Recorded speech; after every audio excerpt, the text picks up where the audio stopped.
अवधूत चिंतन श्री गुरुदेव दत्त श्री स्वामी समर्थ। असेच प्रेमळ आणि लाभदायक प्रेरणादायक संदेश तुम्हाला मिळावे यासाठी आपल्या चॅनलला नक्कीच तुम्ही सबस्क्राईब करा आणि बेल नोटिफिकेशन ऑन करा। धन्यवाद। स्वामी भक्तांनो, स्वामी कृपा सतत होतच असते। स्वामी कृपेला कधी विलंब झालेला नसतो। आपण सर्व कृपेच्या स्रोतासोबत अखंड जोडलेलो आहेत आणि ती कृपा आपल्यापर्यंत आपल्या सभोवताली असलेल्या लोकांच्या माध्यमातून आपल्यापर्यंत सतत पोहोचत असते।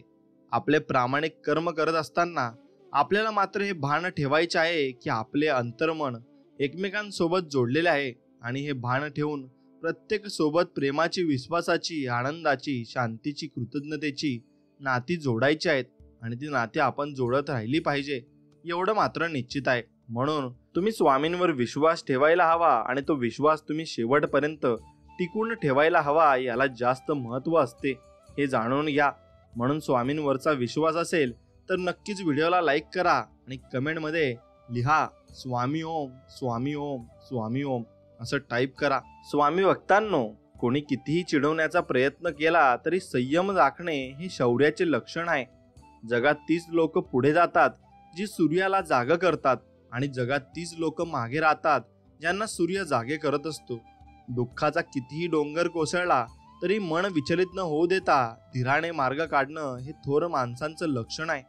माणसानं थोडं हट्टी असावं, कारण समजूतदार माणसाला नेहमी गृहीत धरलं जात असतं, हे लक्षात घ्या। हे जग त्यांच्याच पुढे झुकतं जो परिस्थिती समोर झुकलेला नसतो। जगात सर्वात मोठी वेदना म्हणजे आठवण आहे, कारण ही विसरता येत नाही आणि त्या व्यक्तीला परतही देता येत नाही, हे लक्षात घ्या। संधी आणि सूर्योदय या दोघांमध्ये एकच समानता आहे, ती म्हणजे उशिरा जागा येणाऱ्यांना या दोन्ही मिळत नाही, हे लक्षात घ्या। एका वेळी एकच गोष्ट करा आणि असे करताना आपला संपूर्ण आत्मा त्यात घाला आणि बाकी सर्व विसरून जा। तुम्हाला प्रत्येक गोष्टीची बदली सापडत नाही। तुमच्या आयुष्यात काही गोष्टी फक्त एकदाच घडतात, म्हणून तुम्हाला मिळालेल्या प्रत्येक गोष्टीची कदर करायला शिका। मदत ही अशी बाब आहे, केली तर विसरतात आणि नाही केली तर लक्षात ठेवत असतात। माणसाजवळ त्यांच्या आयुष्यभराची संपत्ती म्हणजे त्यांचे चांगले विचार। हे चांगले विचार माणसाला सदैव उत्तम कार्यासाठी प्रेरित करत असतात। अंदाज चुकीचा असू शकतो, पण अनुभव कधीच चुकीचा असू शकत नाही, कारण अंदाज आपल्या मनाची कल्पना आहे तर अनुभव आपल्या जीवनातील हे एक सत्य आहे। कौतुक हा शब्द खूप छोटा आहे, पण ते करायला मन मात्र खूप मोठं लागतं। आपल्याजवळ असलेल्या लहान गोष्टीत आनंदी व्हा। असे काही लोक आहेत ज्यांच्याजवळ काही नसून सुद्धा हसू शकतात। क्षेत्र कोणतंही असो, आयुष्यात कष्टाला पर्याय नाही आणि कष्ट प्रामाणिक असले की यशालाही पर्याय नाही, हे लक्षात घ्या। जगाशी प्रामाणिक राहण्यापेक्षा आधी स्वतःशी प्रामाणिक राहा। शिक्षण हा मानवाचा तिसरा डोळा आहे, हे लक्षात ठेवा। नेहमी लक्षात ठेवा, आपल्याला खाली खेचणारी लोक आपल्यापेक्षा खालच्या पायरीवर असतात। जी काही उंची मोठी माणसे गाठत असतात ती काही एका झोपेत मिळालेली नसते। जेव्हा त्यांच्या बरोबर ते जेव्हा झोपा काढत असतात ना, त्यावेळी ती उंची गाठण्यासाठी एक एक पाऊल पुढे टाकलेले असते।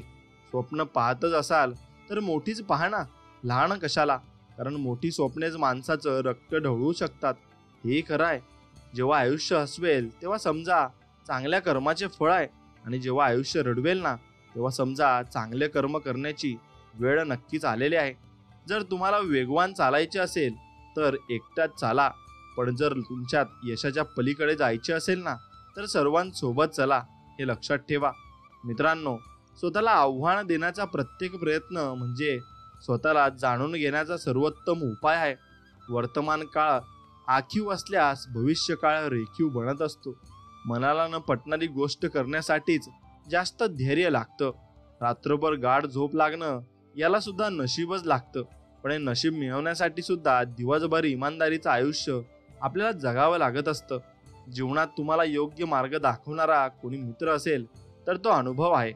कितीही मोठा पाठिंबा असला ना तरी यशस्वी तोच होतो ज्याच्या रक्तातच जिंकण्याची हिंमत आणि लढण्याची धमक असते। पाठ फिरवून निघून गेलेल्यांसाठी पाठीशी उभी राहिलेल्यांना विसरायचं नसतं। पडून उठणं आणि उठून चांगलं मुंगीकडून शिका, पुन्हा प्रयत्न करणं। म्हणून खोट्यालाही एक वेगळी चव असते।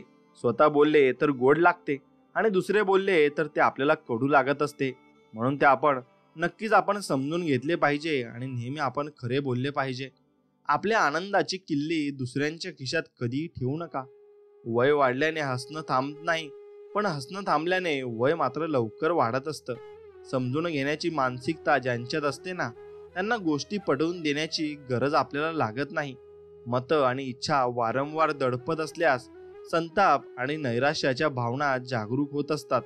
आता उसवलेला आयुष्याचा प्रत्येक क्षण हा कायम आनंदी राहून शिवायचा असतो आणि दुसऱ्याच्या सल्ल्याने मार्ग सापडतात, मात्र लक्ष स्वतःच्या कष्टानेच गाठावे लागते.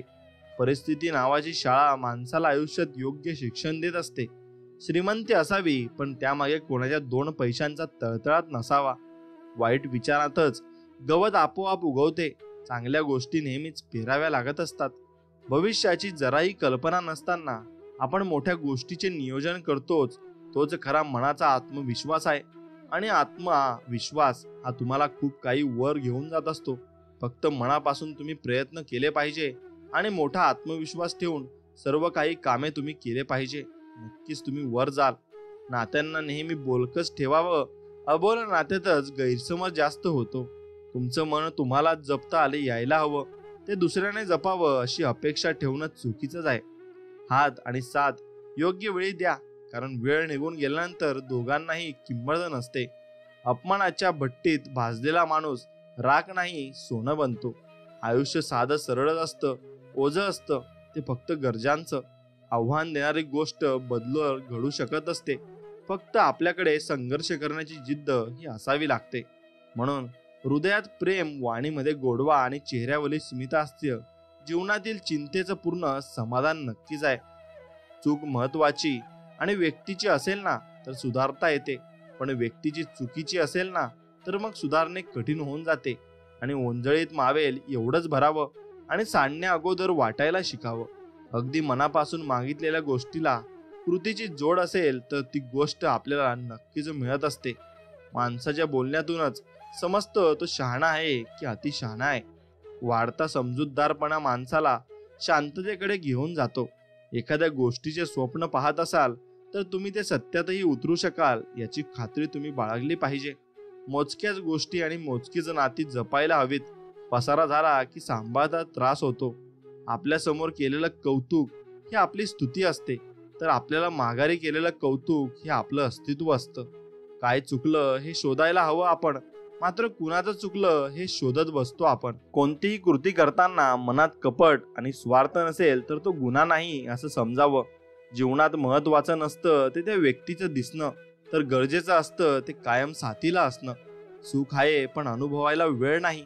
जगासाठीच्या धावपळीत माणसाला मात्र जगायला वेळ नाही. धावणाऱ्या वेळेसोबत बदलतं गेलं ही आयुष्यातील बऱ्याच गोष्टी स्थिर राहतात. आणि कौतुक वेळेवरच करायला हवं. वेळ पाहून कौतुक करणं म्हणजे स्वार्थीपणाच असतो. अपमानाचे उत्तर एवढ्या नम्रपणे द्या की अपमान करणाऱ्याला स्वतःची लाज वाटली पाहिजे. ज्या माणसांच्या वागण्यात खरेपणा कमी असतो त्यांच्या जीवनातील आनंद उपभोगण्याच्या काळही कमीच असतो. पाठीमागं लागलेली संकटेच पुढचे जाण्याचे मार्ग मोकळे करत असतात. योग्य वेळी योग्य ती गोष्ट योग्य पद्धतीने केली तर यश मिळणे हे सोपे होऊन जाते. स्वतःच्या स्वप्नांसाठी स्वतः झटायचं असतं, कारण या जगात मदत करणारे काही वेळेनंतर उपकाराची भाषा बोलू लागत असतात. आयुष्य एका खेळासारखं असतं. खेळणं बनायचं की खेळाडू हे आपलं आपण ठरवायचं असतं. प्रत्येक दिवस चांगला नसतो, पण प्रत्येक दिवसात काहीतरी चांगलं असतं हे मात्र निश्चित आहे. म्हणून त्या प्रत्येक दिवसात आपण काहीतरी चांगलं घेतलं पाहिजे आणि त्या दिवसांकडून आपण काहीतरी नवीन हे शोधत राहिलं पाहिजे. जेवढं जास्त आपण प्रत्येक दिवसात नवीन काहीतरी शोधत राहू आणि नवीन काहीतरी करत राहू, तेवढं आपल्याला अनुभव येत जातील आणि भरपूर काही गोष्टी आपण शिकत जाऊ. आणि तशाच गोष्टी तुम्ही शिकत राहिल्या पाहिजे. असंच शिकत राहिलं की हा माणूस आपोआप पुढे जात असतो. मित्रांनो, भविष्याची चिंता माणसाचं वर्तमान खराब करते. मदत करायची जिद्द हवी, आपले असोत किंवा परके. अडचणीत मदत करण्यासाठी मनात फक्त माणुसकी हवी, एवढे मात्र खरे आहे. आयुष्यात कुणाला नुसतं आपलं म्हणून चालत नाही, आपलेपणाने वागताही आलं पाहिजे. स्वतःचे मूल्यमापन बुद्धीने करा आणि समोरच्या बुद्धीचे हृदयाने करा. दुसऱ्याचं चांगलं करण्यासाठी कोणत्याही पदवीची गरज नसते, फक्त मनात चांगली भावना असावी लागते. नवं मिळालं की जुनं आडगळीत पडते, पण नव्याने ऐनवेळी दगा दिला की मग जुन्यांची किंमत कळते. मग ती वस्तू असो की माणसं असो. आपण लोकांना हुशार करतो, नंतर त्यातलेच बरेच जण आपल्यालाच वेड्यात काढायचा प्रयत्न करत असतात. प्रयत्नांची किंमत ती करणाऱ्यालाच असते. इतरांसाठी फक्त निकाल महत्वाचा असतो. प्रत्येक गोष्टीत फायदा पाहणारी माणसं ही कुणाचीच होऊ शकत नाही. जगातील सर्वात मोठी संपत्ती ही तुमची मानसिकता आहे. ज्यांच्यामध्ये एकटं चालायची हिंमत असते ना, एक दिवस त्यांच्या मागे संपूर्ण जग असतं आणि संपूर्ण जग त्यांच्या पाठीमागे उभत असतं. आणि हेही तुम्ही समजून घेतलं पाहिजे. पण तुमच्या पाठीमागेही सर्वजण उभे राहू शकतात. फक्त तुम्ही या जगाला ओळखलं पाहिजे, आणि जो या जगाला ओळखतो तो सर्वांनाच ओळखू शकतो, एवढे मात्र खरे आहे मित्रांनो. म्हणून तुम्ही जगात वावरताना तुम्ही भरपूर माणसे ओळखता आणि भरपूर माणसांना तुम्ही भरपूर काही देतही असता. पण एक गोष्ट तुमच्या लक्षात आली पाहिजे, जे तुम्ही माणसांना दिलं आहे ते तुम्हाला ती माणसं परतफेड कशी करतात यावर अवलंबून असतं. आणि ती माणसं तुमची परतफेड नसतील करत, तर मग तुम्हाला भरपूर काही गोष्टी सहन कराव्या लागतात. आणि त्या माणसांचं वागणं तुम्ही सहन करत असता आणि जीवनभर तुम्ही पस्तावा करत असता. म्हणून तुम्ही एकच गोष्ट चांगली केली पाहिजे, ती म्हणजे स्वामींवरचा विश्वास. आणि तो विश्वासाचा अतूट असला ना, की स्वामींवरचा विश्वास तुमचा भरपूर भक्कम होत जातो आणि तुम्हाला भरपूर काही गोष्टी या शिकावयास मिळतात. म्हणून मित्रांनो, एक गोष्ट आयुष्यामध्ये लक्षात ठेवा, तुम्ही कधीही विश्वास ठेवायचा असेल तर पूर्णपणे आणि प्रामाणिकपणे स्वामींवर विश्वास ठेवा. स्वामी तुम्हाला कधीच सोडून जाणार नाहीत आणि शेवटपर्यंत स्वामी तुमची साथ ही नक्कीच देतील. हे नक्कीच तुम्ही लक्षात ठेवायला हवं. एक गोष्ट अजून लक्षात ठेवा, स्वामींवरचा तुमचा विश्वास ठरवेल की तुम्ही किती पुढे जाल. आणि स्वामी ही लीला करतात आणि चमत्कारही करतात. मग त्या चमत्कारासाठी तुम्ही नक्कीच तयार असायला हवे. हेही तितकंच खरं आहे मित्रांनो. माणसाला आपला तोल सांभाळता नाही आला तरी चालेल, पण आपले तोंड सांभाळता आले पाहिजे. काही माणसांना सांभाळत राहायचं असतं आणि काही माणसांपासून सांभाळून राहायचं असतं. शरीर जितकं फिरतं राहील तेवढं स्वस्थ राहतं आणि मन जितकं स्थिर राहील तेवढं शांतही राहतं. प्रामाणिकपणाची पावती बहुधा डोळ्यात पाणी जाणत असते. दुसऱ्याकडून अपेक्षा करायला हरकत नसते, पण त्यासाठी अगोदर त्याचा विश्वास कमावा लागतो, हे निश्चित आहे. 4 लोकात आपलं नाव जाईल अशी भीती वाटावी इतकं वाईट माणसंही वागू नये, हे लक्षात घ्या. अधिकार आणि हक्काची भाषा बोलण्याआधी कर्तव्य पार पाडण्याचा धडा गिरवायचा नेहमी असतो. परिस्थिती ओढात आणायची असून सुद्धा समाधानी वृत्तीच्या माणसाला कधीही काही कमी पडत नाही, हेही तितकंच खरं आहे. आयुष्याची पिशवी कायम थोडी रिकामी असायला हवी, कारण भरलेल्या गाठोड्यांना अहंकार लवकर येत असतो. चुकीच्या लोकांच्या नात्यात अडकून उदास राहण्यापेक्षा अनोळखी लोकात राहून आनंदी राहिलेलं कधी चांगलं आहे. कौतुकाचे 100 शब्द आणि अनुभवाची एक ठेस समान असते, हे शिकायला हवेत. पैसा माणसाची परिस्थिती उत्तम बनवतो, पण स्वतःला नाही. जेव्हा काही गोष्टी नियोजन नसताना अचानक चांगल्या घडून जातात तेव्हा त्याला योगायोग असं म्हणतात. आयुष्य एक असा व्यापार आहे जिथे एका गोष्टीचा त्याग केल्याशिवाय दुसरी गोष्ट आपल्याला मिळत नसते. माणुसकीला वाव देणारी माणसं शोधा, माणुसकीचा आव आणणारी माणसं नको. ज्या दिवशी माणूस समजेल की समोरचा माणूस चुकीचा नाही, फक्त त्याचे विचार आपल्यापेक्षा वेगळे आहेत, त्या दिवशी जीवनातील अनेक गैरसमज आपले दूर होऊन जातील. त्रास झाल्याशिवाय सुखाचे दिवस उभे करायचे वेळ आपल्याला लागत नाही, हेही तितकेच खरे आहे. दुसऱ्याची टिंगल करणाऱ्या स्वतःची बदनामी कधीच सहन होत नसते, हे लक्षात घ्या. मित्रांनो, परिस्थिती मैत्री करता आली पाहिजे की चुकलेल्या वाटा सहज सापडतात. प्रवास हा एकट्याने झाला तरी चालेल, परंतु वाट मात्र स्वतःची असली पाहिजे. वेळ जेव्हा न्याय करते तेव्हा साक्ष आणि पुरावा यांची गरज अजिबात आपल्याला भासत नाही. इतरांच्या दुःखावर स्वतःचा आनंद निर्माण करणे अशक्य आहे. आणि पाणी झाडाला आणि सुसंवाद नात्याला पाहिजेच, तरच ते टिकतात, अन्यथा ते तुटतात.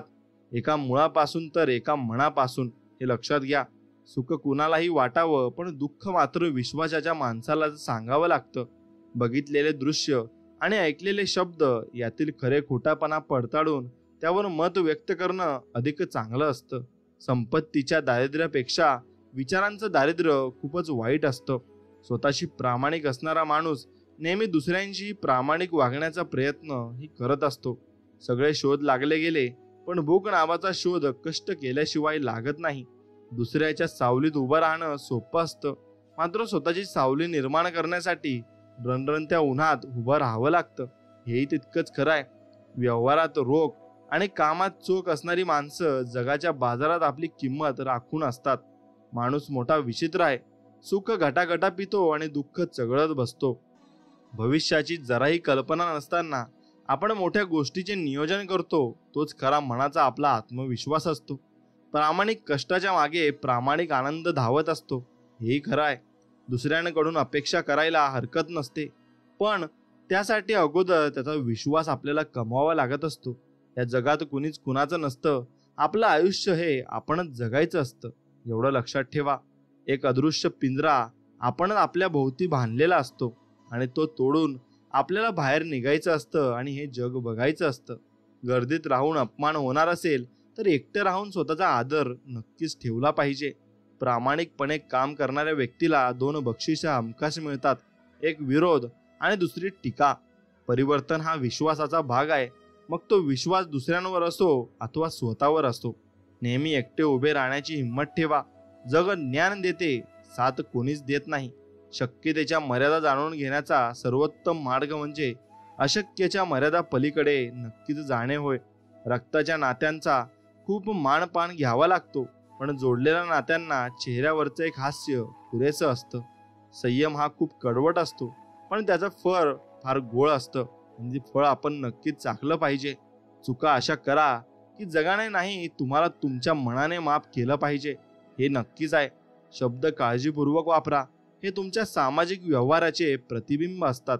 मनाविरुद्ध घडणाऱ्या गोष्टी काही वेळा नशीब म्हणून स्वीकाराव्या लागतात आणि ते स्वीकारत चला. स्वतःला अशा लोकांसोबत गुंतून घ्या जे लोकांबद्दल नाही तर तुम्ही ध्येय आणि कल्पनांबद्दल बोलत असतात. खूप मोठे व्हा, अवघं जग जिंका, परंतु सावली देणाऱ्या वृक्षाला आणि आधार देणाऱ्या माणसांना कधीच तुम्ही मनापासून विसरू नका. दुसऱ्यांची टिंगल करणाऱ्याला स्वतःची बदनामी कधीच सहन होत नसते. अपमानाच्या गर्दीपेक्षा आदराचा एकटेपणा कधी चांगला असतो. म्हणून उत्तर देणं अवघड नसतंच, पण वाद नको म्हणून बरेचदा माणसं गप्प बसतात. एवढंच. ज्याच्याजवळ सावरण्याची शक्ती आहे तो कुणालाही आवरत बसत नाही. या जगातील सर्वात दुर्मिळ गोष्ट म्हणजे आपल्याला समजून घेणारा माणूस आहे. काही गोष्टी मौनानं साध्य होतात, तिथे शब्दांची गरज अजिबात भासत नाही. कुणालाही आपलंसं करण्यासाठी कोणतीही जादू असावी लागत नाही. फक्त आपण जे बोलतो ते सत्य व प्रामाणिक असले पाहिजे, एवढे मात्र खरे आहे. साथ देणारी माणसं कधी कारण सांगत नाहीत आणि कारण सांगणारी माणसं कधी साथ देत नसतात. सुख आणि दुःख हे माणसाच्या परिस्थितीपेक्षा माणसाच्या मनस्थितीवर जास्त अवलंबून असतात. सल्ल्याच्या 100 शब्दांपेक्षा अनुभवाची एक ठेस माणसाला जास्त मजबूत आणि समजूतदार बनवत असते. कष्ट विना मिळवलं की अहंकार निर्माण होतो आणि कष्टानं मिळवलं की जाणीव निर्माण होत असते. जेव्हा विचार करण्याची शक्ती संपेल ना, तेव्हा निर्णय वेळेवर सोडायचा. आयुष्याचं गणित एकदा भावनेत अडकलं की ते शब्दांतून सोडवणं कठीण फार असतं. ध्येय साध्य करण्यासाठी माणसाला इच्छा, प्रयत्न, सातत्य यांची गरज नेहमी भासत असते. स्वार्थ, गैरसमज, मोह या गोष्टी सांगून येत नाहीत आणि जाताना सांगण्यासारखं काहीच ठेवतही नाही. वेळ जेव्हा न्याय करते तेव्हा साक्ष आणि पुरावा यांची गरज आपल्याला भासत नाही. व्यक्तिमत्वाला आणि स्वभावाला न शोभणाऱ्या भूमिका नाईलाजा स्वतः साकारायला भाग पाडणारा अभियंत्रित चित्रपट म्हणजे आपले आयुष्य आहे. हे समजून घ्या. मित्रांनो, कोणाला सांभाळायचं आणि कोणापासून सांभाळून राहायचं हे ज्या व्यक्तीला कळालं ना आणि ज्याला माहीत असते ना, त्याच्या शब्दकोशात दगा शब्दाला जागा राहत नाही. वय आपल्या ताकदीला कमी करू शकते, पण आपल्या धैर्याला कमी करण्याचा ताकद त्यात नसते. मनाचा गाभारा सुंदर विचारांनी भरलेला असला की शब्दातून संस्काराचा सुगंध दरवळत असतो आणि आयुष्याची दिशा आपणच ठरवतो आणि आपणच निवडी करतो. नंतर या निवडी आपल्याला घडवतात. हेही तितकंच खरं आहे. अपेक्षांना वस्तुस्थितीची जाणीव झाली की त्याही मर्यादेनं राहणं पसंत करत असतात. चारित्र्य सुगंधित करण्यासाठी कुठलंही अत्तर मिळत नाही, कारण ते कष्ट आणि कर्तृत्वाच्या सुगंधाने दरवळत नेहमीच असते. उत्तम मेंदू आणि उत्तम मन ही जोडी नेहमीच विजयाची शिल्पकार ठरलेली आहे. म्हणून स्वतःची चूक स्वतःला कळाल्यास बरेच अनर्थ आपले टळू शकतात. आयुष्यात एकदा तरी वाईट विचारांना आणि दिवसांना सामोरे गेल्याशिवाय चांगल्या दिवसाची किंमत कळत नाही, हे लक्षात घ्या. अहंकारी लोकांच्या बाजारात आपुलकी जपणाऱ्या मनाचा लिलाव होत असतो. व्यवसाय छोटा असला तरी हरकत नाही, पण त्याबद्दलचा विचार मोठा नक्कीच असला पाहिजे. परिस्थितीत जाणीव असली की सहनशक्ती आपोआप जन्म घेत असते, हे लक्षात घ्यायला पाहिजे. नशीबही हारायला तयार आहे मित्रांनो, फक्त तुमची मानसिकता जिंकण्याची राहायला हवी. कर्तव्याशी एकनिष्ठ असणारी माणसं जीवनात कधीही अपयशी अजिबात ठरत नाही. आणि प्रचंड इच्छाशक्ती हेच कोणत्याही यशाच्या शिखरावर पोहोचण्यासाठी आवश्यक आहे, आणि तेच तुमच्याजवळ पाहिजे. अडथळे काय क्षणिक असतात, पण त्या क्षणात खचून न जाता धीराने उभे राहणे हेच खरे आयुष्य असते. शब्द हे दगडासारखे असावेत जे कधीच बदलत नाहीत, आणि नाती ही झाडासारखी असावीत जी वागतानाही लाजत नाही. प्रत्येक दिवस एक अपेक्षा घेऊन सुरू होतो आणि एक अनुभव घेऊन संपत असतो. काही अपूर्ण इच्छा जगण्याला बळ देत असतात. कुणी अडचणीत असताना मदत करण्यासाठी लांबवलेला एक हात तुम्ही नक्कीच कारगर ठरू शकतो, आणि तो तुम्हाला देव बघत असतो, आणि तो तुम्हाला नक्कीच संकटकाळी तशीच मदत करत असतो. जीवनात अपेक्षा या तेवढ्याच चांगल्या असतात ज्या आपल्याला प्रोत्साहित करतील. वेळेच्या प्रवाहात वय वाहून जाते, म्हणून तो क्षण जगा जो नेहमी आठवणीत राहतो. आपली नाती चांगली असेल तर छोट्या छोट्या कामात सुद्धा ईश्वराचा आशीर्वाद आपल्याला लाभत असतो. म्हणून कधीही नाती आणि तुमची नीती ही चांगली ठेवायला हवी. समोरच्याच्या अबोल भावना समजल्या की माणूस म्हणून जगण्याला अर्थ आपला प्राप्त होत असतो. खोट्या मार्गाने जिंकण्यापेक्षा खऱ्या मार्गाने हरलेलं केव्हाही चांगलं, कारण जे खऱ्या मार्गावर चालतात ते कायम रुबाबात राहतात, हे खरं आहे. आयुष्यात संपण्यासारखं काही नसतं. एक नवीन सुरुवात आपली वाट पाहत असते. तुम्ही घेतलेलं कर्ज सुद्धा किंवा केलेलं कर्म शेवटी वसूल व्याजासहित होणार, एवढं मात्र निश्चित आहे. फक्त लिहिता वाचता येणे म्हणजे शिक्षण नव्हे, तर बुद्धीला सत्याकडे, भावनेला माणुसकीकडे आणि शरीराला श्रमाकडे नेण्याचा मार्ग म्हणजे हे शिक्षणच होते. आभाळभर नसलं तरी ओंजळवर का असेना, पण जगणं स्वतःचं असावं लागतं.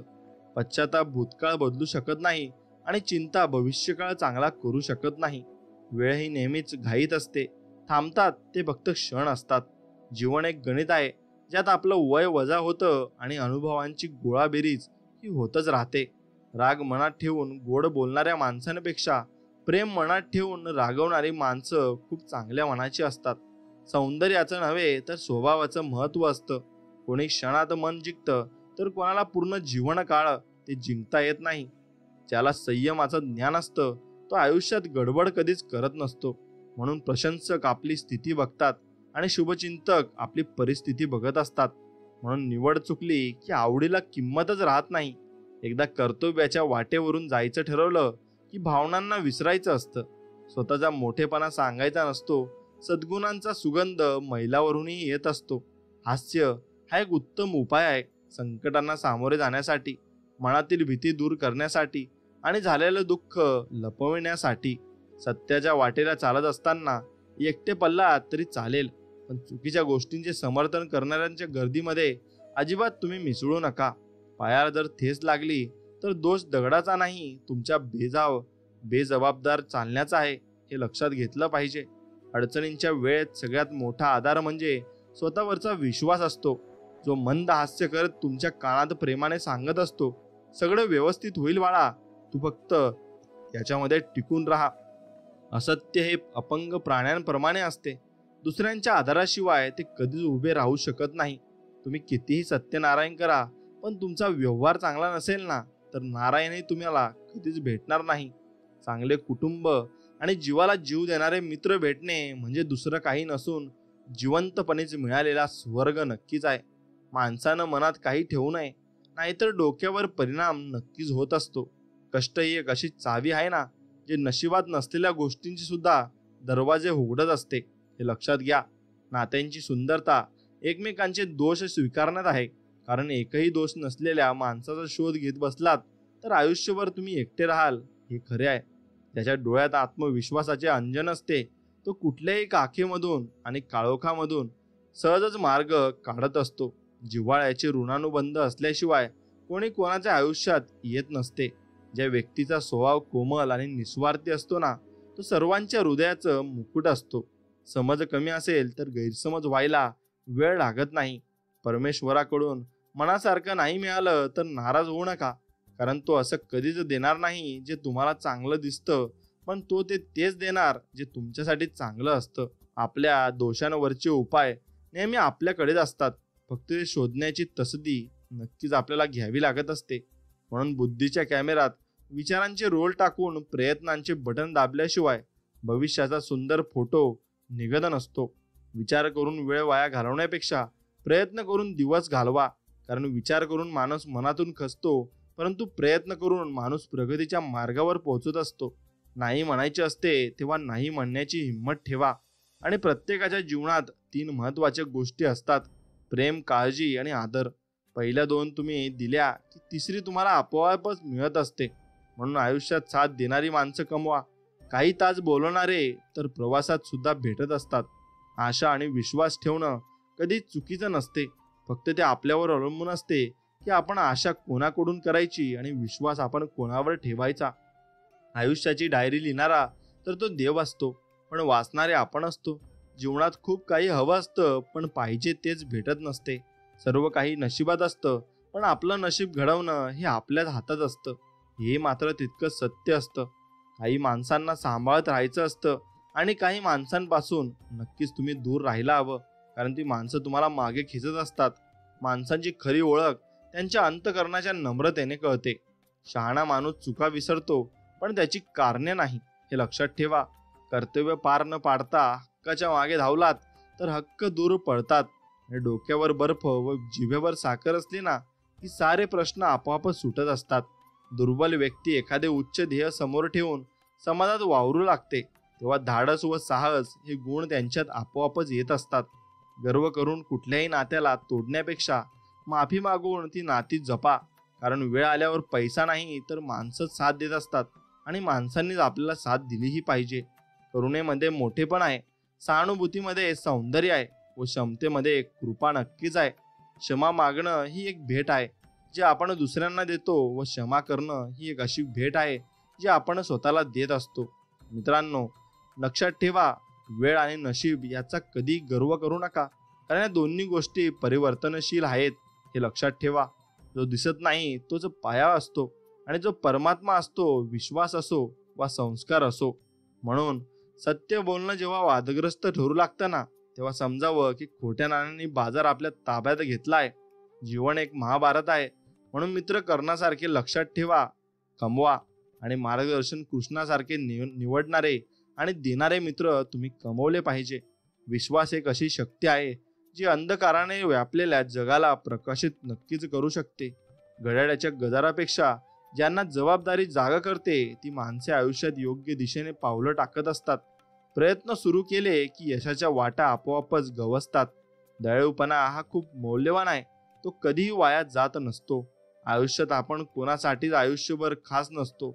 आपल्या आयुष्यात खास वाटलेला तो काही क्षणांचा भास असतो. टीका करणाऱ्या शत्रूंपेक्षा दिखाऊ स्तुती करणाऱ्या मित्रांपासून सावध राहिले पाहिजे. टीकाकारांनाच नेहमी आदर करा, कारण ते तुमच्या गैरहजेरीत तुमचे नाव चर्चेत ठेवतात. आपल्या आयुष्यात अडचणी येत असल्यास दुःखी होऊ नका, कारण कठोर भूमिका फक्त चांगल्या कलाकारांनाच दिल्या जातात. आपल्याला कोणी फसवले याचे दुःख फार काळ राहत नाही, पण आपण कोणाला फसवलं नाही याचा आनंद मात्र लांब काळापर्यंत राहतो. लाखो शत्रूवर विजय मिळवण्यापेक्षा स्वतःवर विजय मिळवणं आवश्यक आहे. कुठल्याही कामाला अंत करण्याचा उमाळा लागतो. ज्याने पावलोपावली आयुष्यात दुःख भोगलंय तोच नेहमी इतरांना हसू शकतो, कारण हसण्याची किंमत त्यांच्या इतकी कोणालाच ठाऊक नसते. माणसाने माणुसकी सोडली की त्याचे रूपांतर पशुत होऊन जाते. परिस्थितीच्या हातातली कधीच कट पुतळी बनवू नका, कारण परिस्थिती बदलण्याची ताकद तुमच्यातच आहे, आणि ती ताकद तुम्ही बाहेर काढायला हवी. संपूर्ण जगात देवाने फक्त माणसामध्ये हसण्याची गुण दिले आहे. ही गुणवत्ता गमावू नका. जेव्हा परिस्थिती वेगळी असते तेव्हा प्रभाव आणि पैसा नाही तर निसर्ग आणि नाती कामी येत असतात. जगणं कोणाचंच सोपं नसतं. आपण सोडून बाकी सगळ्यांचं चांगलं आहे. असं फक्त आपल्यालाच वाटत असतं. काळजाची प्रत्येक जखम भरून येते, कारण काळ दुःखावर मायेची फुंकर घालत असतो. आयुष्यात सुखी आणि समृद्ध होण्यासाठी रामाचा आचर, कृष्णाचा विचार आणि हरीचा उच्चार फार गरजेचा आहे. मूर्ख माणसे आपापसात संभाषण करू लागली की शहाण्या माणसाने मौन धारण करणे हे योग्य असते. शब्दांपेक्षा शांत राहूनच जास्त आक्रमक नक्कीच होता येत असतं. आजच्या आनंदाच्या क्षणावर उद्याचे स्वप्न आणि समाधान टिकेल, पण उद्याच्या काळजीत आजचे सुख तुम्ही हरू नका, एवढे मात्र निश्चित तुम्ही केले पाहिजे. मित्रांनो, एक गोष्ट आणि लक्षात ठेवा, जीवन जगत असताना स्वामींची सेवा करा आणि स्वामींवर विश्वास ठेवा. नक्की स्वामींवर विश्वास असेल तर व्हिडिओला एक लाईक करा आणि कमेंटमध्ये श्री स्वामी समर्थ, जय जय स्वामी समर्थ असं नक्कीच तुम्ही टाईप करा. मित्रांनो, जीवनामध्ये तुम्ही जे काही कराल त्यात जाण आणा आणि तुम्ही जे काही करता वा बोलता त्यामध्ये तुमच्या उत्साहाचं अस्तित्व वा अभाव दिसून येत असतो. मग तुम्ही जेव्हा हसत असता तेव्हा त्यात सुद्धा तुम्ही जीव आणला पाहिजे आणि तुम्ही हसताना आणि ते करताना हाताचं आंदोलन प्रत्यक्षात मग होऊ द्या. आणि तुमची ओळख झाल्याचा मला आनंद झालाय आणि तुम्हाला पुन्हा भेटून आनंद झाला असं तुमच्या हाताच्या पकडीतून जाणून द्या. आणि सावध आणि हलक्या हातांनी हस्तांदोलन करण्यापेक्षा न केलेलं जास्त बरं. तर केल्यास समोरच्याला तुमच्या चैतन्याचा अभाव असल्याची भावना येते आणि यशस्वी माणूस असं हस्तांदोलन करताना तुम्हाला कधीच दिसणार नाही. म्हणून तुम्ही मन मोकळेपणाने सर्वांशी बोललं पाहिजे आणि सर्वांना भेटलं पाहिजे आणि मन मोकळेपणानेच तुम्ही स्वामींची भक्ती सुद्धा केली पाहिजे. आणि तुमच्या स्मितात जीव होता, तुमच्या डोळ्यातही हसू दिसू द्या. आणि कृत्रिम चापील स्वरूपाचं आणि बेगडी स्मित कुणालाच आवडत नसतं. स्मित करताना स्मितच करा, थोडे दातही दिसू द्या. तुमचे दात दाखवण्याजोगे नसतील तरी हरकत नाही, ते महत्वाचं नाही. कारण तुम्ही स्मित करत असताना लोक तुमच्या दातांकडे पाहत नसतात, त्यांना एक उत्साही आणि सळसळतं व्यक्तिमत्व दिसत असतं आणि त्यांना जे आवडतं तुमच्या धन्यवादामध्ये जिवंतपणा येऊ द्या. यांत्रिक धन्यवाद मनाला भावत नाहीत, ते म्हणजे काहीतरी म्हणायचं म्हणून म्हटल्यासारखं वाटतं. त्यामधून कृतज्ञतेची भावना व्यक्त होत नाही, त्यांचा इच्छित परिणामही होत नाही. तुमच्या धन्यवाद मधून मनापासून धन्यवाद असा ध्वनी निघू द्या आणि तुमचं बोलणं जानदार करा. आणि उच्चारांच्या बाबतीत अमेरिकेतील एक अधिकारी व्यक्ती म्हणजे डॉक्टर जेम्स बेंडर आपल्या चांगलं कसं बोलावं या सुंदर पुस्तकात ते म्हणतात, तुमचं शुभ प्रभात खरोखरच शुभ असतं का? आणि तुमच्या त्यात तुम्हाला रस असल्याचं दिसतं का? आणि तुमच्या प्रामाणिक भावनांचा रंग तुमच्या शब्दांना देण्याची सवय लावून घेतलीत तर इतरांचे ध्यान आपल्याकडे खेचून घेण्याची तुमची क्षमता वाढलेली तुमच्या लक्षात येईल. आणि पूर्ण विश्वासानं बोलणाऱ्या व्यक्तीचं बोलणं लोक ऐकून घेतात. आणि जानदारपणे बोला, तुमच्या बोलण्यात प्राण फुंका. आणि एखाद्या मंडळात भाषण असो, कुणा संभाव्य गिरायकाशी बोलणं असो की तुमच्या मुलांशी गप्पा मारत असोत, मग तुमच्या बोलण्यामध्ये उत्साह आणा. आणि उत्साहानं केलेलं भाषण कित्येक महिने किंवा वर्षापर्यंत लक्षात राहू द्या. आणि मग पण उत्साहवीन भाषण अल्पायुषी असतं. तुमच्या बोलण्यामध्ये जाण आणण्यानं तुम्ही आपोआपच स्वतःही आणि स्वतःतही जाण फुंकत असता. याचा आत्ता लगेच प्रयोग करून पहा. आवेशानं आणि जोरदारपणे म्हणा, मला आज खूप प्रसन्न वाटतंय. काय असं म्हणण्यापूर्वी वाटत होतं ज्यापेक्षा चांगलं वाटतंय की नाही? मग जीव होता, तुम्ही जे काही करत असाल त्यातून हा माणूस जिवंत आहे, हा मनापासून बोलतोय किंवा मग करतोय, तो जोरात आहे असे संदेश लोकांना मिळू द्या. चांगली बातमी शक्य तितक्या लोकांना सांगा. आणि सगळे बसलेले असताना एखादा कुणी अचानक तिथे येतो आणि एक चांगली बातमी आहे असं म्हणतो, तेव्हा लगेच जमलेल्या सगळ्यांचं 100% लक्ष त्यांच्याकडे केंद्रित होतं. असं घडताना आपण सर्वच पाहत असतो. चांगली बातमी नुसतं सगळ्यांचं लक्ष वेधून घेत नाही, ती सगळ्यांना आनंदीही करत असते. मग चांगल्या बातम्या उत्साह निर्माण करतात, त्या चटकन पसतातही. चांगल्या बातम्या पसरवणाऱ्यांपेक्षा वाईट बातम्या पसरवणाऱ्यांची संख्या जास्त असते. पण यामुळे फसू नका. वाईट बातम्या पसरवणाऱ्यांना ना मित्र मिळतात, ना जास्त पैसा मिळतो आणि ना त्यामुळे काही साध्य होतं. तुमच्या कुटुंबाला चांगल्या बातम्या पुरवा. आज दिवसभरात चांगलं काय झालं ते त्यांना सांगा आणि अनुभवल्या आनंदी आणि चांगल्या गोष्टी पाठवा. मग अप्रिय गोष्टी दफन करून टाका. चांगल्या बातम्या पसरवा आणि वाईट बातम्या पसरवण्यामध्ये काहीच अर्थ नसतो. त्यामुळे तुमच्या कुटुंबाला चिंता लागेल आणि ती लोक निराश होतील.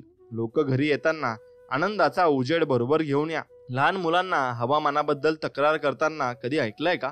उन्हाळ्यात सुद्धा त्यांना कधी त्रास होत नसतो. नकारात्मक बातम्या पसरवणाऱ्या लोकांना उकाड्याबद्दल बोलताना ऐकल्याशिवाय मुलांना तो जाणवतही नाही. हवामान किंवा वातावरण कसंही असो, त्याबद्दल चांगलंच बोलायची सवय स्वतःला लावून घ्या. त्याबद्दल तक्रार करण्यामुळे तुम्हालाही वाईट वाटत राहतं आणि इतरांनाही त्याची बाधा होत राहते. तुम्हाला कसं वाटतंय याबद्दल देखील चांगलंच बोला. मी एकदम छान आहे या प्रकारची व्यक्ती व्हा. मला खूप छान वाटत आहे असं प्रत्येक वेळी म्हणत राहा. तुम्हाला खरोखरच छान वाटायला लागेल. त्याच धर्तीवर मला बरंच वाटत नाहीये असं लोकांना सांगत सुटलात तर मग तुम्हाला खरोखरच बरं न वाटणं सुरू होईल. आणि आमच्या मते आपल्याला कसं वाटतंय ह्यावर आपल्याला प्रत्यक्षात कसं वाटतंय हे बऱ्याच अंशी अवलंबून असतं. उत्साही आणि चैतन्यपूर्ण माणसाचा सहवास इतर लोकांना हवाहवासा वाटत असतो. हे लक्षात ठेवा. तक्रारखोर आणि हतोत्साही लोकांचा सहवास दुःखद असतो.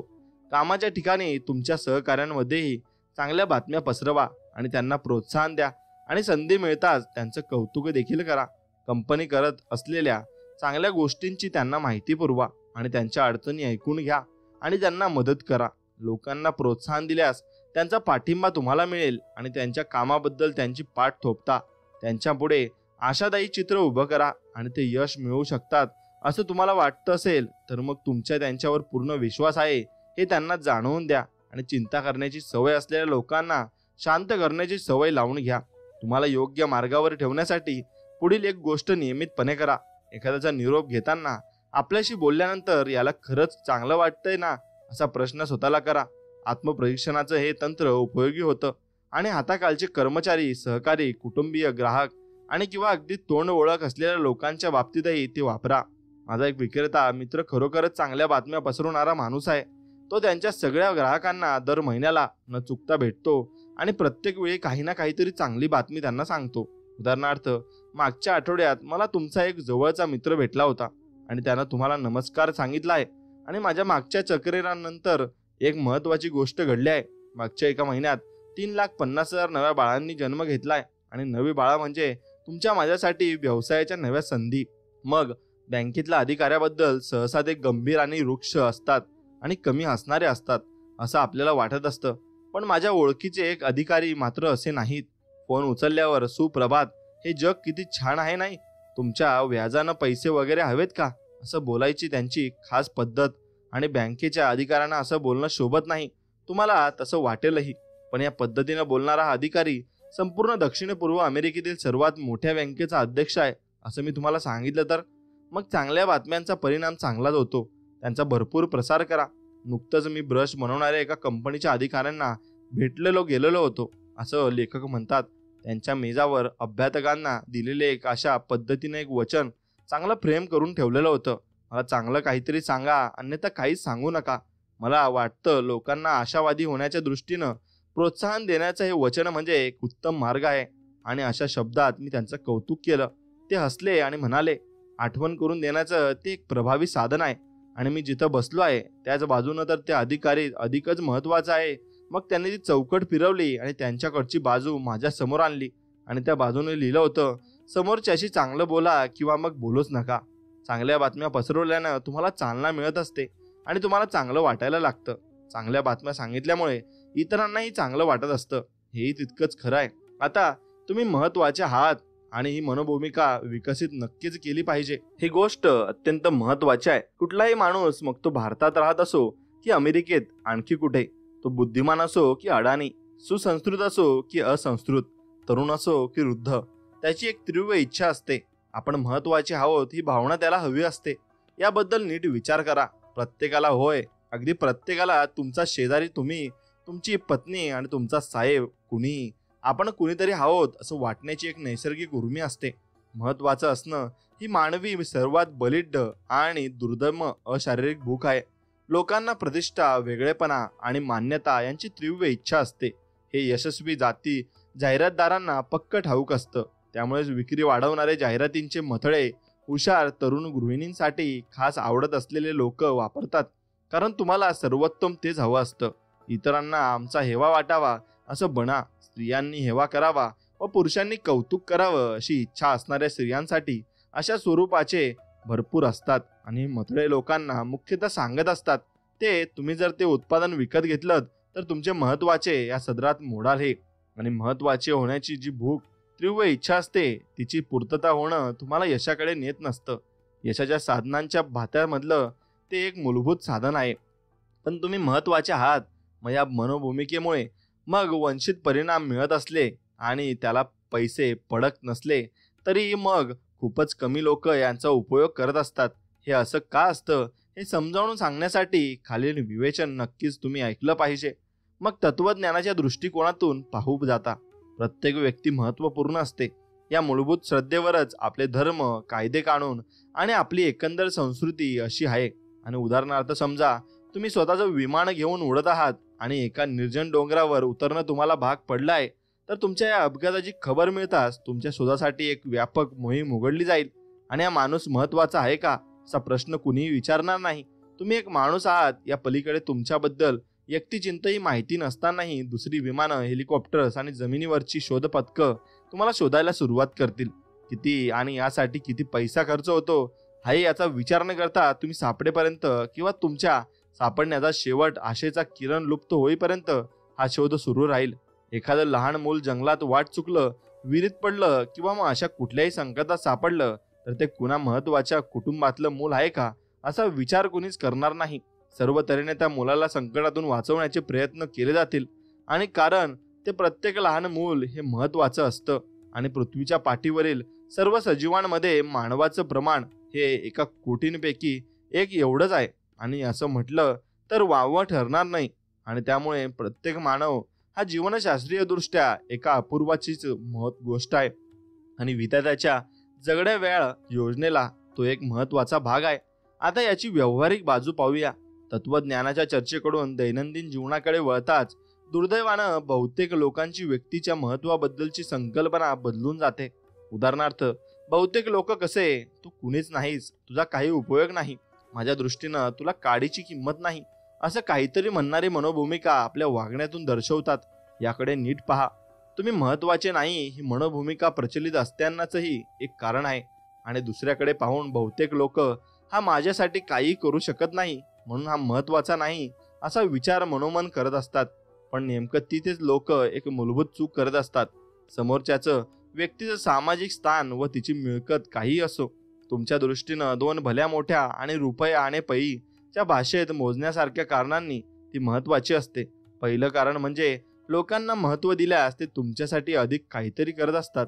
आणि काही वर्षापूर्वी डेट्रॉईटला असताना रोज सकाळी कामावर जाण्यासाठी मी एका विशिष्ट बसनं प्रवास करत असते. आणि त्या बसचा चालक एक चिडखोर म्हातारा होता. एकदा प्रवासी बस गाठण्यासाठी जोरजोरात हात हलवून इशारा करत आणि ओरडत आणि पळत असे येत असेल आणि बसच्या दरवाजापासून काही क्षणांच्या अंतरावर पोहोचलेला असेल तरी न थांबता हा बस सुरू करून निघून जायचा.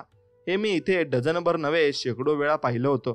त्या अनेक महिन्यांच्या कालावधीत फक्त एकाच माणसाच्या बाबतीत तो चालक विशेष सौजन्य दाखवायचा आणि या माणसाला हे विशेष सौजन्य अनेक वेळा दाखवलं जायचं.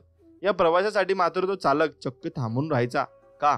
कारण हा प्रवासी त्या चालकाला महत्त्व देण्यासाठी विशेष कष्ट घ्यायचा. रोज सकाळी तो त्या चालकाला व्यक्तिशः आणि मनापासून गुड मॉर्निंग डॉक्टर साहेब असं अभिवादन करायचा. आणि मग कधी कधी या प्रवासी चालकाच्या शेजारी का बसायचा आणि तुमच्यावर खरंच किती मोठी जबाबदारी असते नाही असा या असल्या रहदारीत रोज बस चालवणं म्हणजे किती जिकिरीचं काम आहे आणि तुम्हाला मनाला खूप खंबीर करणं आवश्यक आहे असेल ना. मग तुम्ही बस अगदी वेळेवर चालवता इत्यादी इत्यादी छोटी मोठी प्रशंसात्मक वाक्य बोलत राहायचा. आणि त्या प्रवाशाच्या बोलण्यामुळे चालकाला आपण एखादं 180 प्रवाशाचं विमान चालवणं इतकं महत्वाचं काम करत आहोत असंच जणू वाटायचं. आणि मग विशेष सौजन्य दाखवून तो त्या प्रवाशांच्या चांगुलपणाची परतफेड करायचा. लहान लोकांना ते मोठे कुणीतरी आहेत असं वाटायला लावण्याचा फायदाच होत असतो. आज जगभर विक्री व्यवसायातील लोक आपल्याला सहाय्यकांना कशा प्रकारची वागणूक देतात यावर त्यांची कामगिरी चांगली अथवा वाईट आहे हे ठरत असते. एखाद्याला महत्त्व द्या, मग बघा तो तुमची कशी योग्य काळजी घेतो ते.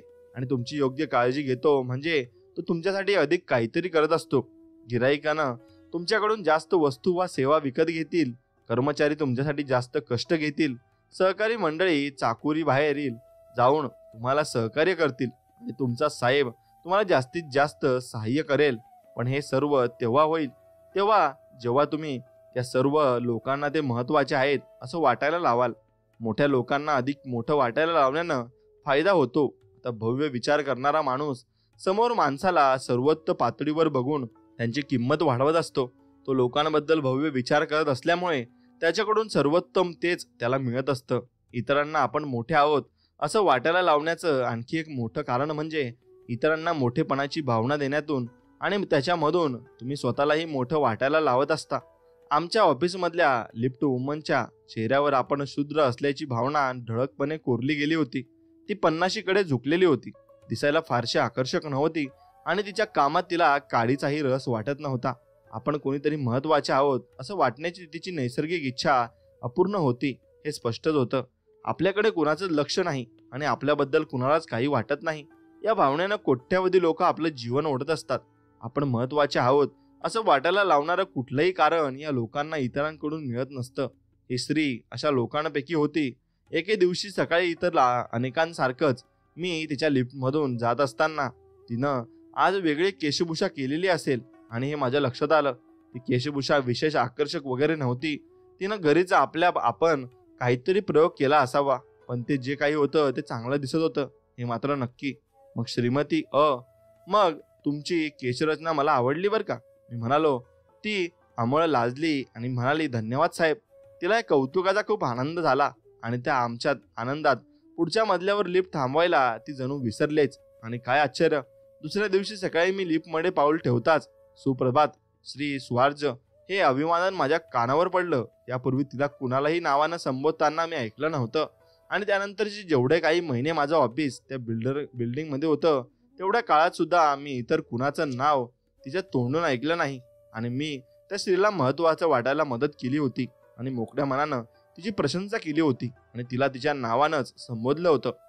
मग मी तिला महत्वाचं वाटायला लावलं होतं आणि मलाही आपण महत्वाचे आहोत असं वाटायला लावून ती त्याची परतफेड करत होती. आणि आपण आता हे मान्यच करूयात, ज्या लोकांच्या अंतःकरणात स्वतःबद्दल आदर नसतो ते सर्वसामान्यांकडे जाणार हे उघड आहे. यश मिळवण्याकरता आपण महत्वाचे आहोत असं वाटणं आवश्यक आहे आणि इतरांना महत्व वाटायला लावण्यात तुम्हाला फायदा होतो, कारण त्यामुळे तुम्हाला स्वतःलाही आपलं महत्व अधिक जाणवतं. याचा प्रयोग करून पहा. ही गोष्ट पुन्हा पुन्हा स्वतःला बजावून सांगणं आवश्यक आहे आणि कसं करायचं ते आता पाहू. कृतज्ञता व्यक्त करण्याची सवय लावून घ्या. इतर लोक तुमच्यासाठी जे काही करतात त्याच्याबद्दल तुम्ही कृतज्ञ आहात हे त्यांना जाणून द्या आणि आपल्याला गृहीत धरलं जातंय असं इतरांना चुकूनही आणि कधीही वाटायला लावू नका. प्रेमळ आणि मनापासून केलेल्या स्मित व हास्यामधून कौतुक किंवा कृतज्ञता व्यक्त करण्याचा सराव करा आणि स्मित हास्य इतरांना तुम्ही त्यांची दखल घेतली आहे आणि त्यांच्याबद्दल तुम्हाला स्नेहाची भावना आहे असं वाटायला लावतं आणि इतरांवर तुम्ही कसे अवलंबून आहात आणि हे त्यांना जाणून देण्यातून त्यांच्याबद्दल कृतज्ञता व्यक्त करण्याचा सराव करा.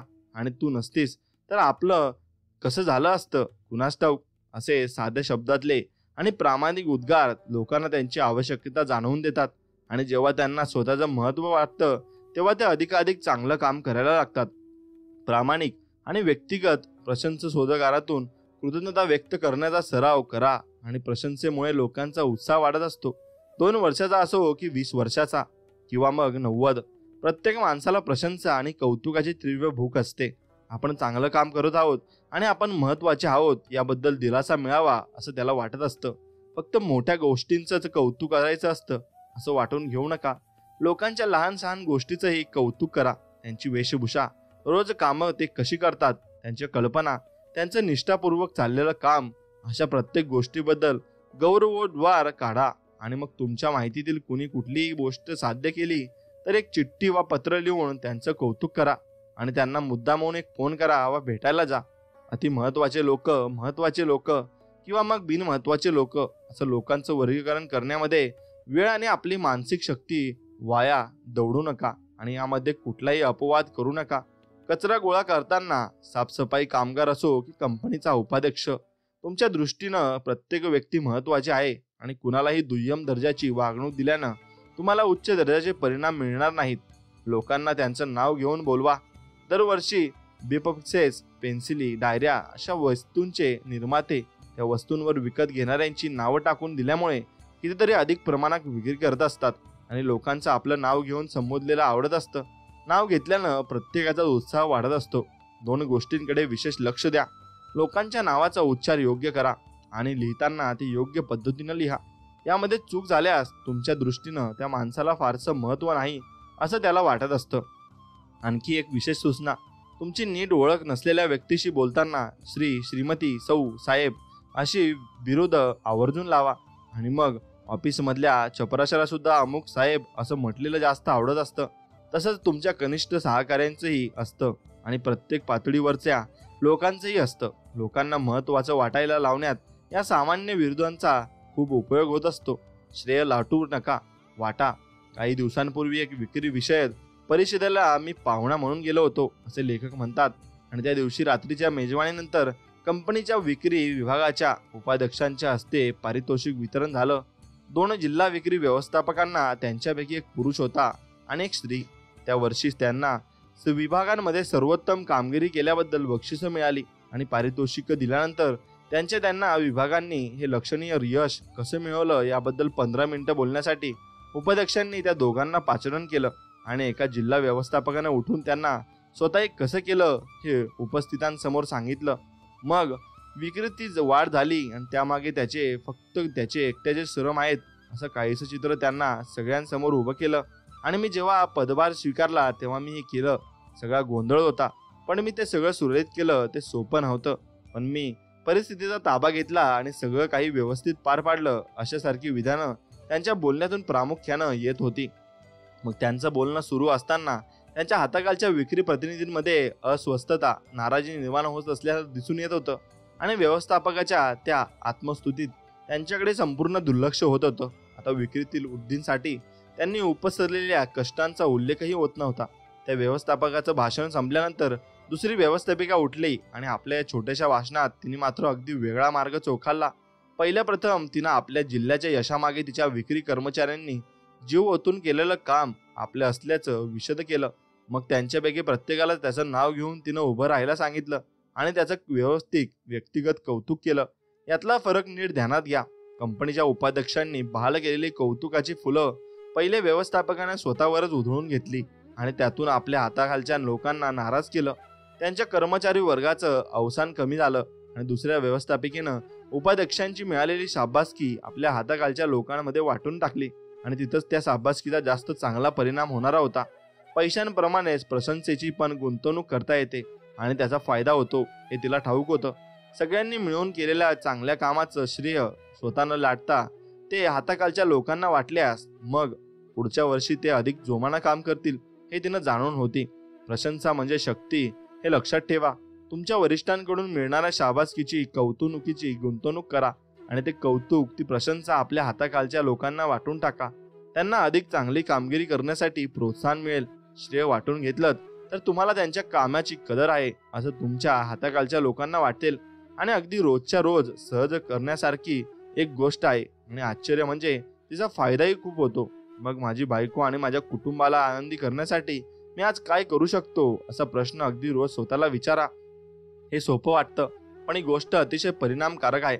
विक्री प्रशिक्षण कार्यक्रमाचा एक भाग म्हणून एकदा मी विक्रीत यश मिळवण्याच्या दृष्टीनं कौटुंबिक वातावरण तयार करणं या विषयावर चर्चा करत होतो. आता एका मुद्द्याच्या स्पष्टीकरणार्थ मी तिथल्या सगळ्या प्रतिनिधींना एक प्रश्न विचारला. आणि एकदा मोठा सण, तुमच्या लग्नाचा वाढदिवस किंवा मग तिचा वाढदिवस या व्यतिरिक्त एखाद्या दिवशी काहीतरी विशेष भेट देऊन मी तुमच्या पत्नीला आश्चर्याचा गोड धक्का दिला आहे असा शेवटचा प्रसंग कधी घडलाय? पण त्यांची उत्तरं ऐकून मला सुद्धा धक्का बसल्याशिवाय राहिला नाही. जमलेल्या 35 विक्री प्रतिनिधींपैकी फक्त एकच असा होता ज्यानं मागच्या महिन्यात असं केलं होतं. आणि त्या गटापैकी बहुतांश जणांनी 3 ते 6 महिन्यापूर्वी असं उत्तर दिलं. मग 1/3 लोकांनी मला आठवत नाही असं स्वच्छ सांगितलं. मग विचार करा, हे असं आहे. आणि आपली बायको पूर्वीसारखी प्रेमानं वागत नाही असं काही पुरुषांना वाटत असतं. मग भेटवस्तू विचारपूर्वक देणं किंवा प्रभावी असतं हे मला त्या विक्री प्रतिनिधींच्या मनावर ठसवायचं होतं. आणि दुसऱ्या दिवशीच सत्र संपण्याचे थोडंसं आधी मी एका फुलांच्या विक्रेत्याला तिथं बोलावलं आणि मी सर्वांना त्याची ओळख करून दिली. आणि त्याला म्हटलं, कौटुंबिक वातावरण अगदी आनंदी करण्यामध्ये अनपेक्षितपणे दिलेली एखादी छोटीशी भेटवस्तू कशी कार्य करते हे तुम्हाला कळावं अशी माझी इच्छा आहे. या फुलांच्या विक्रेत्यांबरोबर मी एक व्यवहार ठरवलेला आहे. तुम्हाला फक्त 50 सेंट्सला म्हणजे 100 सेंट्स आता मोठ्या दांडीच्या एका गुलाबाचं फूल तो देईल. आणि तुमच्याकडे 50 सेंट नसतील किंवा तुमच्या बायकोसाठी तेव्हा सुद्धा खर्च करण्याची इच्छा नसेल तर मग तिच्यासाठी मी फक्त स्वतः ते फूल विकत घेईल आणि मग तेव्हा तुम्ही सर्वांना आज गुलाबाचं फूल घरी घेऊन जायचं आहे आणि घरी जाऊन मग त्यांना ते दिल्यावर काय होतं हे उद्या सगळ्यांना सांगायचं आहे. अर्थात हे फूल घेण्याची बुद्धी तुम्हाला कशी काय आली आणि मात्र तुम्ही तिला सांगायचं नाही बरं का. सगळ्यांना माना डोलावल्या. दुसऱ्या दिवशी फक्त 50 सेंटला गुंतवणुकीत त्यांना त्यांच्या बायकोला आनंदी झालेलं पाहायला मिळाल्याचं तर अगदी बिना अपवाद प्रत्येकानं सांगितलं. आणि तुमच्या कुटुंबियांसाठी सतत काहीतरी वेगळं करत राहा. त्यासाठी खूप खर्च करण्याची अजिबात गरज नाही. त्यामागचा विचार महत्वाचा आहे आणि तुम्ही यांच्याबद्दल प्राधान्याचा विचार केलात एवढीच गोष्ट महत्वाची असते. तर तुमच्या कुटुंबियांबरोबर एकजीव व्हा आणि त्यांच्यामध्ये सुनियोजित पद्धतीने लक्ष पुरवा. वेळच मिळत नाही पण आपण व्यवस्थित नियोजन केलं तर मग आपला वेळ नक्की मिळेल. आणि मग एका कंपनीच्या उपाध्यक्षांनी मला याची एक पद्धत सांगितली आहे. त्यांना या पद्धतीचा खूपच उपयोग होत होता आणि ती पद्धत अशी होती की माझं काम खूप जबाबदारीचं आहे आणि रात्री करण्यासाठी रोज भरपूर कायम घरी आणण्याविषयी मला पर्यायच नाही. पण माझ्या कुटुंबियांकडेही ते मी दुर्लक्ष करू शकत नाही कारण ती माझ्या आयुष्यातली एक महत्वाची गोष्ट आहे. त्यांच्यासाठीच तर मी एवढे कष्ट करतो आणि मी मग माझं काम आणि माझे कुटुंबीय या दोन्हींकडे लक्ष देणं शक्य होईल असं एक वेळापत्रक आखलं. रोज संध्याकाळी 7:30 ते 8:30 वेळ मी संपूर्णपणे माझ्या 2 लहान मुलांबरोबर घालवतो आणि मी प्रश्नांना उत्तर देतो असं लेखक म्हणतात. आणि मग त्यांना मी जे काही करावं वाटेल ते सगळं मी करतो आणि माझ्या मुलांबरोबर 1 तास घालवल्यानंतर त्यांचं समाधान इतर होतच पण मलाही एकदम 100% ताजंतवानं वाटायला लागतं. 8:30ला ते झोपायला पळतात आणि मग मी ते 2 तास माझं काम करत बसतो आणि रात्री 10:30ला मी माझं काम थांबवतो आणि पुढचा 1 तास माझ्या पत्नीबरोबर व्यतीत करतो आणि आम्ही मग मुलांबद्दल बोलतो आणि त्याच्या विविध कामांबद्दल बोलतो आणि आमच्या भविष्याविषयीच्या योजनांवर चर्चा करतो. इतर कुठल्याही व्यत्यय न येता घालवलेला 1 तास म्हणजे दिवसाची एक सुंदर सांगता असते. मग सगळा दिवस फक्त त्यांचा असतो आणि मी माझ्या कुटुंबियांकडे लक्ष पुरवणं हा त्यांचा हक्काचा आहे आणि ते अशा आखीव पद्धतीनं पुरवणं त्यांच्यासाठी चांगलं तर आहेच पण माझ्याही दृष्टीनं ते नक्कीच चांगलं आहे. पैसा कमवायचा आहे मग आधी सेवा ही मनोभूमिका निर्माण नक्कीच केली पाहिजे. आता पैसा कमवताना आणि संपत्ती संचय करावा असं वाटणं अगदी नैसर्गिक आहे. किंबहुना तसं वाटायला हवंच आहे. पण तुम्ही स्वतः आणि तुमच्या कुटुंबाला योग्य प्रकारचं राहणीमान प्राप्त करून देण्याचं पैसा एक साधन आहे, सामर्थ्य आहे. दुर्दैवी जीवांना मदत करणारी एक शक्ती म्हणजे पैसा आणि जीवन सर्वार्थानं जगण्याचं एक साधन म्हणजे पैसा आहे.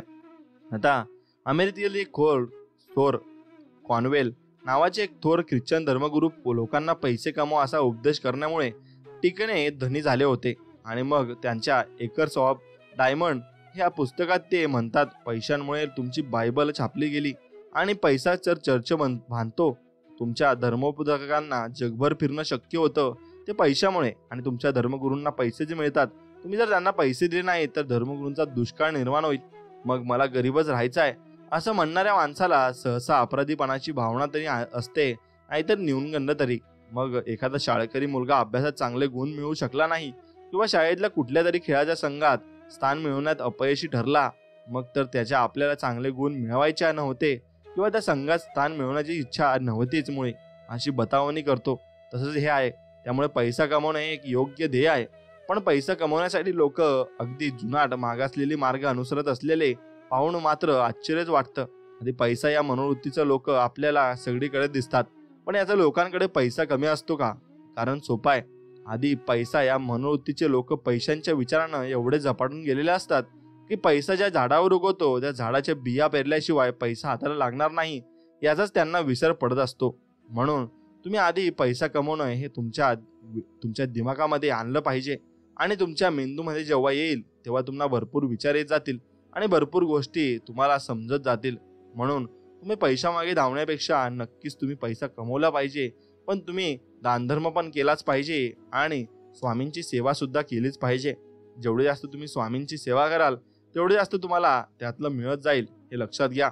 म्हणून तुम्ही कधीही लोकांबद्दल नेहमी चांगलाच विचार करायला हवा आणि तुम्ही सगळ्यांबद्दल चांगली मनोभूमिका ठेवायला हवी. नक्कीच तुम्ही जीवनामध्ये यशस्वी व्हाल आणि तुम्हाला सर्वच काही मिळत जाईल. पण पैसा हा फक्त एक साधन आहे आणि त्याला साधन सारखंच ठेवावं. तुमच्या परिवारातील व्यक्ती किती महत्वाची आहे हे तुम्हाला नक्कीच समजलं पाहिजे आणि तसं समजलं तरच मग तुम्ही पुढे चालू शकता आणि तुम्ही भरपूर काही पुढे मिळवू शकता. मग तसंच स्वामी आपल्या परिवारातील एक व्यक्ती आहेत आणि आपल्या परिवार आहेत असं समजून आपण स्वामींबद्दल विचार केला पाहिजे आणि त्याबद्दल विचार करत असताना स्वामींचे मनामध्ये नामस्मरण केले पाहिजे. आणि स्वामी समर्थ या नामाचा जप तुम्ही दररोज केला पाहिजे. आणि तुम्ही जर अगदी संकटात असाल आणि अगदी कोणत्या तरी मोठ्या संकटात अडकला असाल तर नक्कीच तुम्ही तारक मंत्राचा जप देखील इथे केला पाहिजे. कारण तारक मंत्राचा जप केल्याने तुम्हाला जी संकट आलेले असतात ते तुम्ही निवारण्यासाठी मदत करू शकता. आणि तुम्हाला जी मोठमोठी संकटं येतात ती स्वामी स्वतः तुमच्यासाठी देत असतात. कारण त्यांना तुम्हाला घडवायचं असतं आणि तुम्हाला मोठं करायचं असतं. म्हणून स्वामी ती संकट आपल्या पाठीमागे लावत असतात. मग त्यातून आपण भरपूर काही गोष्टी शिकतो आणि आपल्याला जे शिकायला हवं होतं ते आपण शिकत असतो. म्हणून स्वामींनी तुम्हाला कधी सुखाचे दिवस दिले तरी धन्यवाद करा आणि स्वामींनी तुम्हाला कधी दुःखाचे दिवस दिले तरी त्यांना धन्यवाद करा. बस एवढंच मन तुमचं अगदी निर्मळ ठेवा आणि निर्मळ मनाने भक्ती करा. मित्रांनो, व्हिडिओ आवडला असेल तर नक्कीच व्हिडिओला एक लाईक करा, चॅनलला सबस्क्राईब करा, बेल नोटिफिकेशन ऑन करा आणि कमेंटमध्ये लिहा जय जय स्वामी समर्थ असं टाईप करा. धन्यवाद. भेटूया नवीन व्हिडिओमध्ये. तोपर्यंत जय श्रीराम, श्री स्वामी समर्थ. धन्यवाद.